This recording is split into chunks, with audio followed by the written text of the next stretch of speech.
देखते हैं इकाई चौथी असाध्य एड्स। दीपिका गुप्त। एड्स एक असाध्य रोग है। मनुष्य इसका इलाज ढूंढने में निरंतर लगा हुआ है। इस समय तक इसका कोई इलाज नहीं, परंतु सही जानकारी ही हमें इस रोग से बचा सकती है। ऐसी स्थिति में यह जानकारी शिक्षा का एक आवश्यक अंग है। विद्यार्थी निश्चित रूप से इस उपयोगी ज्ञान से लाभान्वित होंगे। अब हम देखते हैं प्रतिदिन की भांति आज जब मैं 8वीं क्लास में पहुंची तो कुछ असामान्य सा शोर हो रहा था। मेरी उपस्थिति को महसूस करते हुए सभी भागकर अपने अपने निर्धारित स्थान पर आ बैठे। मैं कुछ कहूँ इससे पहले रोहन बोला, मैम आदिल रो रहा है। क्लास लगभग शांत हो चुकी थी। मैंने चारों ओर देखा। मेरी दृष्टि आदिल पर पड़ी। उसकी आंखें लाल और चेहरे पर क्रोध स्पष्ट दिखाई दे रहा था। मैंने पूछा, क्या बात है आदिल? उसने कुछ नहीं कहकर बात को टालना चाहा, पर रोहन फिर से बोल पड़ा, मैम जतिन और मयंक इसे एडिल एडिल कहकर चिढ़ा रहे थे। इस पर आदिल ने रोहन को बैठने का इशारा करते हुए मुझसे फिर वही कहा, नो मैम कुछ नहीं। मैंने भी यही सोचा कि बच्चे एक दूसरे का नाम बिगाड़ने की शरारत तो करते ही हैं। मैंने पढ़ाना शुरू कर दिया। एक बार के लिए मैंने मन में यह सोचा कि इतनी सी बात पर रोने वाला तो आदिल है ही नहीं। फिर पढ़ाकर बाहर निकली और अगली क्लास में चली गई। यह बात मैं बिल्कुल भूल गई थी। छुट्टी के बाद जब मैं स्टाफ रूम से बाहर निकल रही थी तो लगभग सभी बच्चे जा चुके थे। कॉरिडोर खाली था। तभी मैंने रोहन और आदिल को आते देखा और दोनों के गंभीर चेहरे को देखकर सारी बात पुनः याद आ गई। मैंने तुरंत पूछा, आदिल क्या बात है? मुझे बताओ, शायद मैं तुम्हारी मदद कर सकूं। आदिल कुछ नहीं बोला। उसकी आंखों में फिर आंसू तैरने लगे तो रोहन ने बताया, मैम इसके दादाजी HIV पॉजिटिव है, इसलिए मयंक और जतिन इसे एडिल एडिल कहकर चिढ़ा रहे हैं। सुनकर मैं चौंक गई। मैं जिसे बच्चों की शैतानी समझ रही थी वह तो काफ़ी गंभीर बात थी। स्वयं को संयत कर मैंने कहा, यह तो बड़े दुख की बात है, पर तुमने यह सब क्लास में क्यों बताया? इस पर आदिल ने बताया कि मयंक के पिताजी डॉक्टर हैं, उन्हीं की देखरेख में मेरे दादाजी का इलाज चल रहा है। अच्छा ठीक है, मैं उन्हें समझाऊंगी कहकर मैंने बच्चों को भेज दिया और स्वयं भी घर आ गई। घर आकर भी मेरे दिमाग में यही चलता रहा कि यह उपेक्षा करने की बात नहीं है, बच्चों को सही मार्गदर्शन की आवश्यकता है। एक बार सोचा कि कल मैं ही उन्हें समझाऊंगी। फिर मुझे कुछ संकोच हुआ कि मैं इस विषय पर इतनी अच्छी तरह बच्चों की सभी जिज्ञासाएं शांत नहीं कर पाऊंगी। अच्छा तो यही रहेगा कि इस विषय में किसी अच्छे जानकार के साथ बच्चों के लिए एक कार्यशाला का आयोजन किया जाए। यह विषय मजाक बनाने का नहीं है। संभवतः बच्चों के मन में अधकचरे के साथ साथ कुछ भ्रांतियाँ भी हैं। इनका निराकरण बहुत जरूरी है। यही सब सोचते हुए मैंने स्वास्थ्य एवं परिवार कल्याण विभाग में कार्यरत अपने एक मित्र को फ़ोन किया। उनसे बात करते ही मेरी सारी उलझन दूर हो गई। उन्होंने बताया कि स्वास्थ्य एवं परिवार कल्याण विभाग का एक स्पेशल सेल स्कूलों के लिए इसी तरह ही कार्यशालाएं आयोजित करता है। मैं जब चाहूँ वो अपने स्वास्थ्य अधिकारी को स्कूल में भेज सकते हैं। अगले दिन सुबह मैं डॉक्टर अय्यर स्वास्थ्य अधिकारी को लेकर क्लास में पहुँची। परिचय के पश्चात वे सीधे बच्चों से बात करने लगे। सबसे पहले उन्होंने बोर्ड पर लिखा एड्स और बच्चों से पूछा कि ये क्या है। लगभग सभी ने हाथ उठाया। सबका उत्तर था कि यह एक बीमारी है। कुछ ने यह भी बताया कि यह एक जानलेवा बीमारी है। बच्चों के उत्तर सुनकर डॉक्टर अय्यर संतुष्ट थे। तभी उन्होंने उन बच्चों की ओर इशारा किया जो आपस में कर रहे थे। डॉक्टर अय्यर ने उन्हीं से पूछा कि वे क्या कहना चाहते हैं। जो भी कहना है वह खुलकर कहिए और खुलकर पूछिए, हमारी कार्यशाला का यही उद्देश्य है। इस पर बच्चों में से एक ने कहा, सर यह एक गंदी बीमारी है जो गंदे लोगों को होती है। डॉक्टर अय्यर, बेटा आप लोगों ने किसी अच्छी बीमारी का नाम सुना है क्या? क्लास में हंसी का ठहाका लगा। डॉक्टर अय्यर ने समझाया कि हर बीमारी गंदी या खराब ही होती है, पर यह बात कहना गलत है कि यह बीमारी गंदे लोगों को होती है। यह बीमारी किसी को भी हो सकती है। जिसे बीमारी हो गई है उससे घृणा करना भी गलत है। हमारे समाज में जानकारी के अभाव में लोग एड्स के रोगियों के प्रति बुरा व्यवहार करते हैं। ऐसे भी कई किस्से सामने आए हैं जब रोगियों को उनके घर वालों ने घर से निकाल दिया। इसलिए सही जानकारी जरूरी है। आप हर बात खुलकर पूछिए, मैं आपको पूरी जानकारी दूंगा। इसके बाद डॉक्टर अय्यर ने श्याम पट्टन यानी ब्लैकबोर्ड पर लिखा ए यानी एक्वायर्ड प्राप्त किया हुआ, आई यानी इम्यूनो रोगों से लड़ने की क्षमता, डी यानी डिफिसियली कमी, एस यानी सिंड्रोम लक्षणों का समूह। एड्स एक भयंकर बीमारी है। यह संसार के लिए एक चुनौती बन चुकी है। विश्व स्वास्थ्य संगठन WHO के अनुसार लगभग 5 करोड़ वयस्क और 15 लाख बच्चे HIV की चपेट में आ चुके हैं। क्लास बिल्कुल शांत थी, सभी ध्यान से सुन रहे थे। आदिल ने हाथ उठाया और पूछा, सर HIV क्या है? डॉक्टर अय्यर, असल में यह HIV एड्स ही की जड़ है। इसे पूरे शब्दों में ह्यूमन इम्यूनो एफिशिएंसी वायरस कहते हैं। यह वायरस अर्थात जीवाणु जिसके शरीर में प्रवेश कर जाते हैं उस व्यक्ति में बीमारियों से लड़ने की क्षमता नष्ट हो जाती है।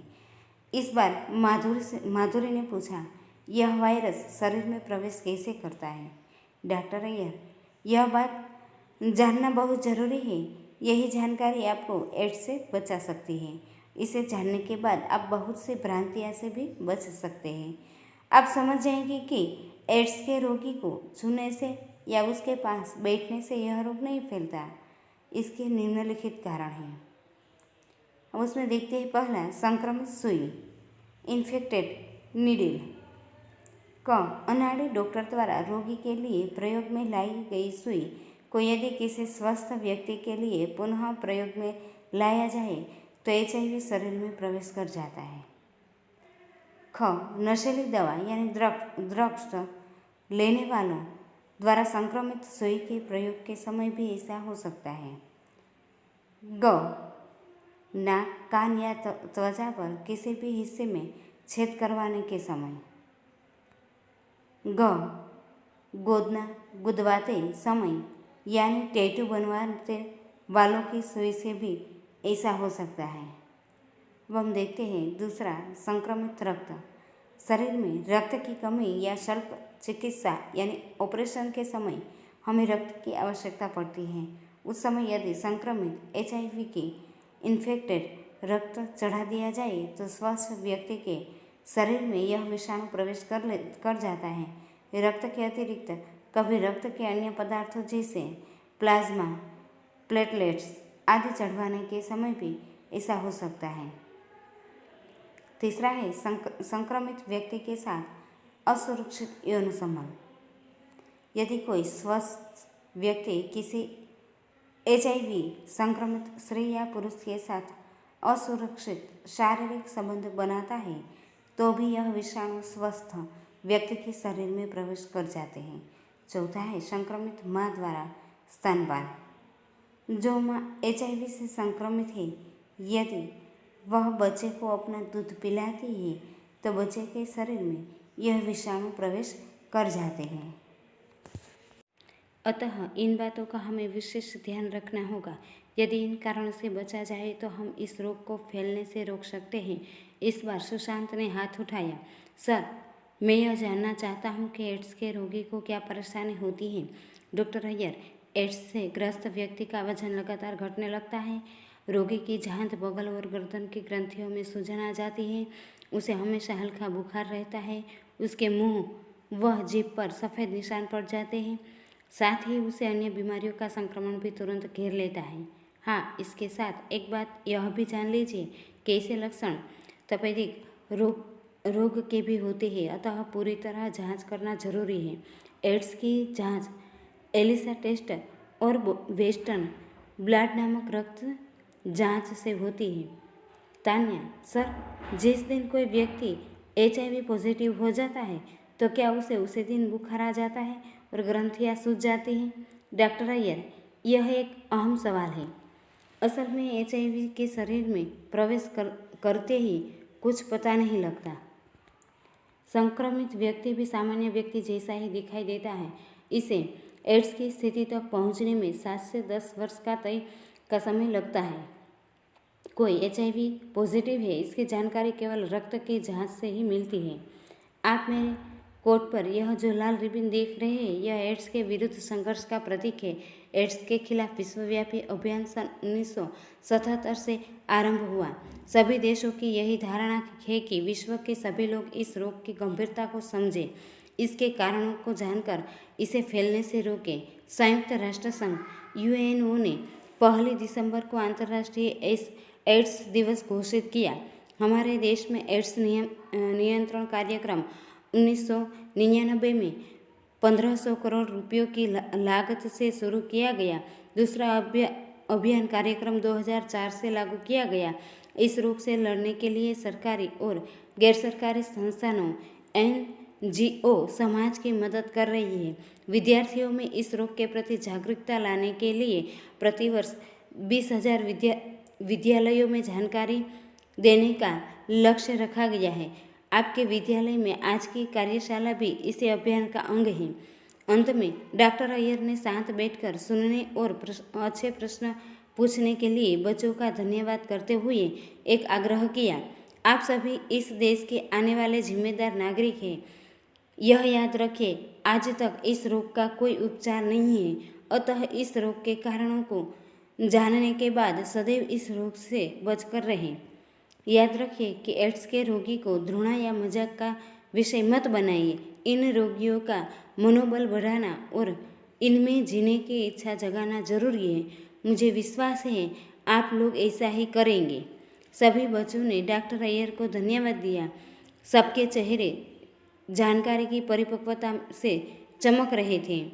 मैंने डॉक्टर अय्यर का धन्यवाद करते हुए उन्हें पूरी क्लास के सामने बताया कि हमारे क्लास में बड़े ही समझदार घरों के बच्चे आते हैं। इसके माता पिता HIV पॉजिटिव लोगों को प्यार से अपने घर में रखते हैं और उनका इलाज भी करते हैं। आपके द्वारा दी गई जानकारी इन्हें और भी समझदारी बनाएगी। अब हम देखते हैं शब्दार्थ। असामान्य यानी असाधारण, उपेक्षा, अवहेलना या ध्यान न देना, जिज्ञासा यानी जानने की इच्छा, निराकरण यानी उपाय, उपचार, संक्रमित यानी रोगग्रस्त, मनोबल यानी मन की ताकत, टैटू यानी गूंदना, त्वचा के नीचे रंग भरकर आकृतियाँ या चित्र बनवाना, कॉरिडोर यानी बरामदा, मार्गदर्शन यानी दिशा दिखाना, स्पेशल सेल यानी खास विभाग, तपेदिक यानी क्षय रोग, असाध्य यानी उपचार रहित, संकोच यानी झिझक, भ्रांति यानी भ्रम, अपूर्ण ज्ञान, घृणा यानी नफरत, अनाड़ी यानी बुद्धू, अभियान यानी व्यापक कार्य। अतः इन बातों का हमें विशेष ध्यान रखना होगा। यदि इन कारणों से बचा जाए तो हम इस रोग को फैलने से रोक सकते हैं। इस बार सुशांत ने हाथ उठाया। सर, मैं यह जानना चाहता हूँ कि एड्स के रोगी को क्या परेशानी होती है। डॉक्टर अय्यर, एड्स से ग्रस्त व्यक्ति का वजन लगातार घटने लगता है। रोगी की जांघ, बगल और गर्दन की ग्रंथियों में सूजन आ जाती है। उसे हमेशा हल्का बुखार रहता है। उसके मुंह व जीभ पर सफ़ेद निशान पड़ जाते हैं। साथ ही उसे अन्य बीमारियों का संक्रमण भी तुरंत घेर लेता है। हाँ, इसके साथ एक बात यह भी जान लीजिए कि ऐसे लक्षण तपेदिक रोग के भी होते हैं, अतः पूरी तरह जांच करना जरूरी है। एड्स की जांच एलिसा टेस्ट और वेस्टर्न ब्लड नामक रक्त जांच से होती है। तान्या, सर, जिस दिन कोई व्यक्ति HIV पॉजिटिव हो जाता है तो क्या उसे दिन बुखार आ जाता है और ग्रंथियां सूज जाती हैं? डॉक्टर अय्यर, यह एक अहम सवाल है। असल में HIV के शरीर में प्रवेश करते ही कुछ पता नहीं लगता। संक्रमित व्यक्ति भी सामान्य व्यक्ति जैसा ही दिखाई देता है।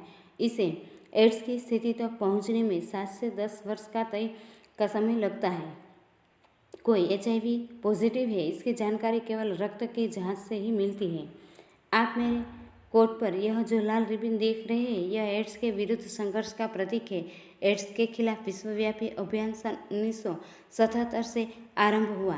सभी देशों की यही धारणा है कि विश्व के सभी लोग इस रोग की गंभीरता को समझें, इसके कारणों को जानकर इसे फैलने से रोकें। संयुक्त राष्ट्र संघ (यूएनओ) ने 1 दिसंबर को अंतर्राष्ट्रीय एड्स दिवस घोषित किया। हमारे देश में एड्स नियंत्रण कार्यक्रम 1999 में 1500 करोड़ रुपयों की लागत से शुरू किया गया।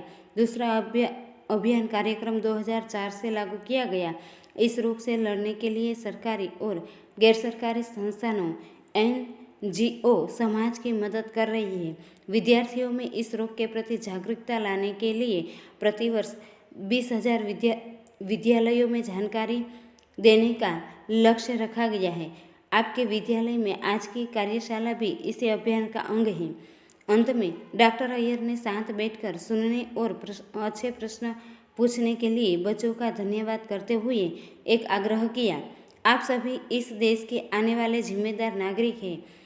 यह याद रखें, आज तक इस रोग का कोई उपचार नहीं है, अतः इस रोग के कारणों को जानने के बाद सदैव इस रोग से बचकर रहें। याद रखिए कि एड्स के रोगी को घृणा या मजाक का विषय मत बनाइए। इन रोगियों का मनोबल बढ़ाना और इनमें जीने की इच्छा जगाना जरूरी है। मुझे विश्वास है आप लोग ऐसा ही करेंगे। सभी बच्चों ने डॉक्टर अय्यर को धन्यवाद दिया।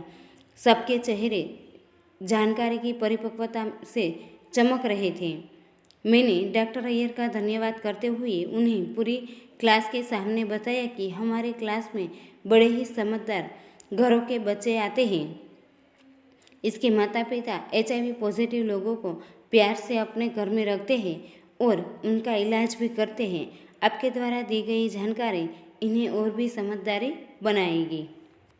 अब हम देखते हैं शब्दार्थ। असामान्य यानी असाधारण, उपेक्षा अवहेलना या ध्यान न देना, जिज्ञासा यानी जानने की इच्छा, निराकरण यानी उपाय, उपचार, संक्रमित यानी रोगग्रस्त, मनोबल यानी मन की ताकत, टैटू यानी गूंथना, त्वचा के नीचे रंग भरकर आकृतियाँ या चित्र बनवाना, कॉरिडोर यानी बरामदा, मार्गदर्शन यानी दिशा दिखाना, स्पेशल सेल यानी खास विभाग, तपेदिक यानी क्षय रोग, असाध्य यानी उपचार रहित, संकोच यानी झिझक, भ्रांति यानी भ्रम, अपूर्ण ज्ञान, घृणा यानी नफरत, अनाड़ी यानी बुद्धू, अभियान यानी व्यापक कार्य।